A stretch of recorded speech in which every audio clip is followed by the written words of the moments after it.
चौंकाने वाला सच रहस्य महिला नागा का वह क्यों काट दिया जाता है, जबकि पुरुष नागा साधु के साथ ऐसा कुछ भी नहीं किया जाता है। आखिर क्या वजह है कि महिला नागा साधु का वो हिस्सा निष्क्रिय किया जाता है? तो दोस्तों जानते हैं कि ऐसा क्यों किया जाता है। महिला नागा साधुओं के बिना अधूरा ही रहता है, क्योंकि महिला नागा साधु के पास ऐसे ऐसे चमत्कार होते हैं जिसे देख लोगों के होश उड़ जाते हैं।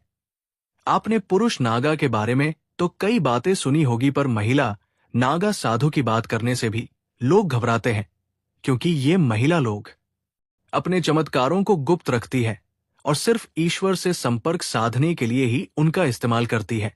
इसलिए लोग महिला नागा के बारे में कुछ नहीं जानते सिवाय इसके कि वो नागा है। पर आज हम इस वीडियो में आपको ऐसी ऐसी बातें बताने वाले हैं जिसे सुनकर आपके होश उड़ जाएंगे, जिसमें महिला को नागा साधु बनाते वक्त उसके शरीर के एक ऐसे हिस्से को निष्क्रिय कर दिया जाता है जो शरीर में वासना जगत है। पर यह प्रक्रिया सुनकर आपके रोंगटे खड़े हो जाएंगे। आखिर एक आम महिला को महिला नागा साधु कैसे बनाया जाता है, आज की ये वीडियो देखकर आपको सब पता चल जाएगा। पर उससे पहले अगर आप भी भगवान को मानते हैं तो वीडियो को लाइक करके कमेंट बॉक्स में हर हर महादेव जरूर लिखिए। आगे बढ़ते हैं। महिला नागा साधु कौन होती है, होती भी है या सिर्फ किताबों और कहानियों में मिलती है? क्या सिर्फ पुरुष ही नागा साधु बन सकते हैं? देखिए, इसका जवाब तो मैं आपको अभी बता देता हूं कि महिला नागा साधु होती है। अब आपके मन में सवाल उठ रहे होंगे कि क्या महिला नागा साधु भी पुरुषों की तरह बिना कपड़ों के हर पल रहती है? और नागा साधु बनने के लिए महिलाओं को अपने जिस्म का कौन सा पार्ट त्यागना पड़ता है? लंबे लंबे बाल, भभूत से लिपटा बिना वस्त्र के बदन, हर पल नशे में डूबी रहना, क्या यही पहचान है एक महिला नागा साधु की? कैसी है इनकी रहस्यमयी दुनिया? सभी जानते हैं कि नागा साधु वो होते हैं जिनके काफी बड़े बड़े बाल होते हैं और वो निर्वस्त्र यानी बिना कपड़ों के रहते हैं और उनके शरीर पर हर तरफ भस्म लगी रहती है। लेकिन नागा साधु के बारे में इतने सारे फैक्ट हैं जिनके बारे में बहुत कम लोग जानते हैं। सबसे पहले आपको बताते हैं नागा साधु और साधुओं से अलग कैसे होते हैं। नागा साधु कई मायनों में दूसरे साधुओं से अलग होते हैं।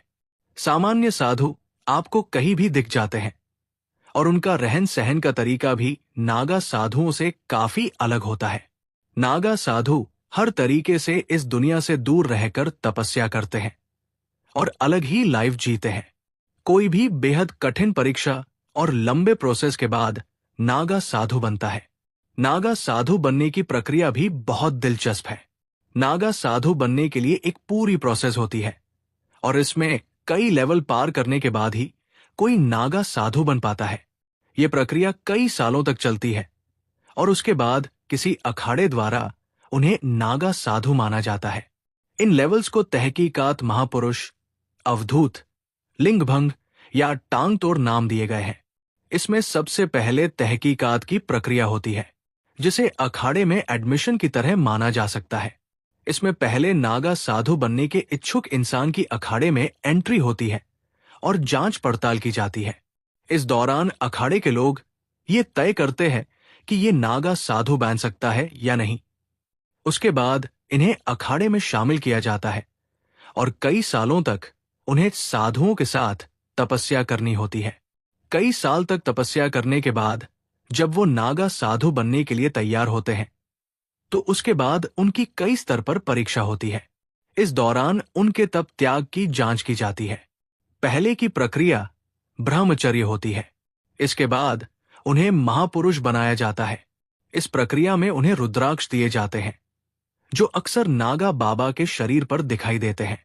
इसके बाद अवधूत प्रोसेस से गुजरना पड़ता है, जिसमें उन्हें बाल कटवाने पड़ते हैं, मतलब मुंडन होता है और खुद का ही पिंडदान करना पड़ता है। ऐसे में वह अपने परिवार और संसार के लिए मृत हो जाते हैं। इसके बाद वो साधना करते हैं और भगवान में ही लीन हो जाते हैं। इसके बाद एक प्रक्रिया होती है जो अखाड़े में लगे एक खंबे के नीचे होती है। इसी प्रक्रिया में कई रिवाज पूरे किए जाते हैं, जिसमें लिंग भाग की प्रक्रिया भी होती है। इसके बाद उन्हें वासना आदि से मुक्त कर दिया जाता है और उनके लिंग को एक तरह से निष्क्रिय कर दिया जाता है। इस प्रक्रिया के बाद नागा साधु बनते हैं और कुंभ के दौरान ही कई गुरुओं द्वारा नागा साधु बनाया जाता है। बारे में जानने से पहले क्या आपने कभी एक नागा साधु को देखा है? नीचे कमेंट में यस लिखकर जरूर बताइए। आपको बता दें कि महिला नागा साधु बनने से पहले यहाँ महिलाओं को 10 से 15 साल तक कठिन ब्रह्मचर्य का पालन करना पड़ता है। इसके बाद अगर इन महिलाओं के गुरु इस बात से संतुष्ट हो जाते हैं कि महिला ब्रह्मचर्य का पालन कर सकती है, तभी उसे दीक्षा प्रदान की जाती है। नागा साधु बनने के लिए दृढ़ इच्छा शक्ति और सन्यासी जीवन जीने की प्रबल इच्छा होनी चाहिए। महिला नागा संन्यास बनने से पहले अखाड़े के साधु संत उस महिला के घर परिवार और उसके पिछले जन्म की जांच पड़ताल करते हैं। महिला को भी नागा साधु बनने से पहले खुद का ही पिंडदान करना पड़ता है और पुरुषों की ही तरह महिला नागा साधु का भी मुंडन किया जाता है। फिर उस महिला को नदी में स्नान के लिए भेजा जाता है। महिला लोग सन्यासीन पूरा दिन भगवान का जाप करती रहती है और सुबह सुबह जल्दी उठकर शिव जी का जाप करती है। इसके बाद दोपहर में भोजन करने के बाद फिर से शिव जी का जाप करती है और शाम को सोती है। अखाड़े में महिला साधुओं को पूरा सम्मान दिया जाता है। जब महिला नागा सन्यासी पूरी तरह से बन जाती है तो अखाड़े के सभी साधु संत उस महिला को माता कहकर बुलाते हैं। साथ ही सन्यासी बनने से पहले महिला को यह साबित करना होता है कि उसका अपने परिवार और समाज से अब कोई मोह नहीं है। इस बात की संतुष्टि करने के बाद ही आचार्य महिला को दीक्षा देते हैं। आपको बता दें कि महिला साध्वी को पूरी तरह से नग्न अवस्था में रहने की इजाजत नहीं है। वो बॉडी पर एक भगवा कपड़ा लपेट कर रहती है। ठंड हो या फिर बरसात, हर मौसम में यही एकमात्र उनकी पोशाक है। तीर्थ में भी महिला साधुओं को नग्न स्नान करने की परमिशन नहीं है। आपको जानकर हैरानी होगी कि कई अखाड़ों में नागा साधु की दीक्षा लेने के लिए विदेशी महिलाओं की संख्या काफी ज्यादा होती है। भारत में जिस तरह नागा साधु इतने कठोर होते हैं और इतनी परेशानियों के बावजूद बिंदास जीते हैं, इसके पीछे क्या वजह है, ये जानने के लिए बाहर के लोगों में काफी दिलचस्पी होती है। यही वजह है कि कुंभ में नेपाल से बहुत सी महिलाएं आती हैं। इनमें कई साध्वी ऐसी होती हैं जो गृहस्थ जीवन को त्याग कर साध्वी बन गई होती है। जूना अखाड़े में इस तरह की कई साध्वी हैं। इसके अलावा जर्मनी, मॉस्को, अमेरिका समेत अन्य देशों की महिलाएं भी साधु बन जाती हैं। इनमें तो कई ऐसी हैं जो बिल्कुल यंग हैं, जो पढ़ी लिखी है। सच कहूं तो इन्हें हरिभजन के अलावा अन्य किसी से कोई मतलब नहीं। ये सभी साध्वी अखाड़ा के नियमों के मुताबिक ही पहनावा और तिलक से सबका श्रृंगार करती है। दोस्तों, अब जो मैं आपको बताने जा रहा हूं वो काफी हैरान कर देने वाला है। क्या कभी आपने सोचा है कि आखिर ये नागा या महिला नागा साधु सिर्फ कुंभ के मेले में दिखाई पड़ते हैं, लेकिन इसके अलावा इतने वर्षों तक कहाँ रहते हैं, कैसे रहते हैं? शायद ही आप में से किसी ने इस बात पर गौर किया होगा। नागा साधु हमेशा तपस्या में लीन होते हैं। वो साधना के लिए अखाड़े को छोड़ देते हैं और कंदरा में चले जाते हैं। कंदरा का मतलब होता है पर्वतों में मौजूद सुरंग। इसमें भी कई तरह के नागा साधु होते हैं और जगह के नाम पर उनके नाम होते हैं। जैसे पर्वतों में रहने वाले नागा साधुओं को पर्वतगिरी नगर में रहने वाले साधुओं को पुरी जंगल में रहने वाले साधुओं को अनन्या कहा जाता है।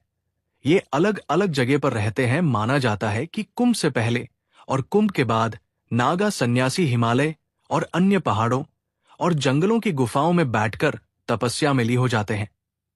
ये आमतौर पर एक गुफा में कुछ साल रहते हैं और फिर दूसरी गुफा में चले जाते हैं।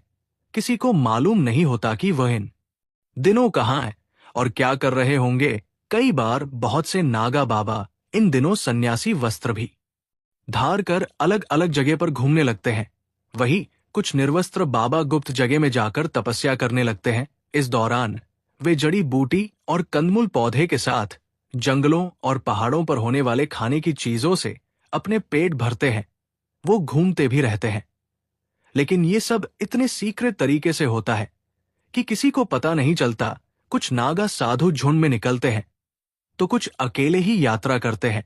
कई बार ये जिस तरफ गुफाओं में बैठते हैं कई दिनों तक भूखे प्यासे भी बैठे रह जाते हैं। अब आप सोच रहे होंगे कि जब ये नागा साधु अपनी पहचान छुपाकर इधर उधर भ्रमण करते हैं तो फिर ये करिश्माई तरीके से कुंभ में कैसे नजर आते हैं, कौन देता है उन्हें इस बात की जानकारी। दोस्तों, यही तो राज है। दरअसल हर अखाड़े में एक कोतवाल होता है। जब दीक्षा पूरी होने के बाद नागा साधु अखाड़ा छोड़ साधना करने जंगल या पहाड़ों में चले जाते हैं, तो ये कोतवाल नागा साधु और अखाड़ा के बीच की कड़ी का काम करता है। जब कभी कुंभ और अर्ध कुंभ जैसे महापर्व होते हैं, तो ये नागा साधु कोतवाल की सूचना पर वहां रहस्यमयी तरीके से पहुंच जाते हैं। हालांकि ये किसी को नहीं मालूम कि कैसे ये सूचना मिलती है कि कुंभ कहाँ हो रहा है और कब हो रहा है, लेकिन वो जहां कहीं भी होते हैं वो आ जाते हैं। कुछ लोगों का ये भी मानना है कि उनके पास कुछ ऐसी रहस्यमय विद्या या ताकत होती है जिससे वह अपने साथियों द्वारा भेजे गए संदेशों को समझ जाते